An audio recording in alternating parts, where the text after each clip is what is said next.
Vous avez forcément déjà vu cette tête.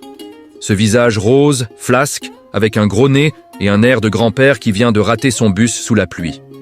En 2013, le monde a rendu son verdict. Le blobfish a été officiellement élu animal le plus moche du monde par la Ugly Animal Preservation Society. C'est devenu un mème, une peluche qu'on offre pour rigoler, et même une insigne de la laideur absolue. Mais si je vous disais que tout ce que vous croyez savoir sur son apparence est un mensonge, que cet animal est en réalité une victime de la physique et qu'au fond de l'océan, c'est un véritable Apollon, restez bien jusqu'à la fin, car on va rétablir la justice pour la créature la plus injustement jugée de l'histoire. Imaginez la scène. Dans les profondeurs sombres, au large de l'Australie, la vie n'est pas facile. Mais pour le blobfish, c'est encore pire. Dans l'imaginaire populaire de l'océan, on raconte que même les requins s'arrêtent pour pouffer de rire en le croisant.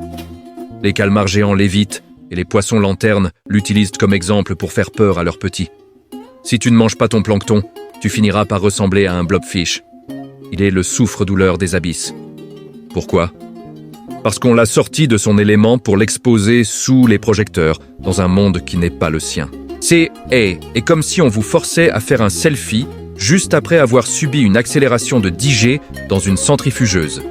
Vous n'auriez pas votre meilleur profil. Dans son habitat naturel, entre 600 et 1200 mètres de profondeur, le blobfish est beau. Enfin, il ressemble à un poisson tout à fait normal. Il a des nageoires proportionnées, une peau lisse et ferme et une silhouette aérodynamique. Pourquoi ce changement radical ? Tout est une question de pression.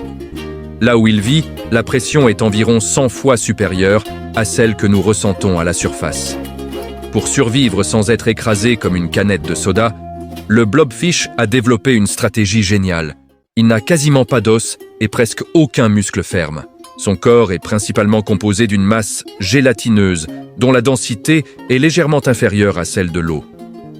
Alors, que se passe-t-il quand des pêcheurs le remontent à la surface ? C'est là que le cauchemar commence pour lui.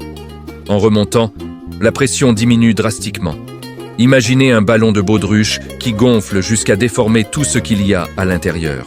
Sans la pression colossale de l'eau pour maintenir ses tissus ensemble, sa chair gélatineuse s'effondre.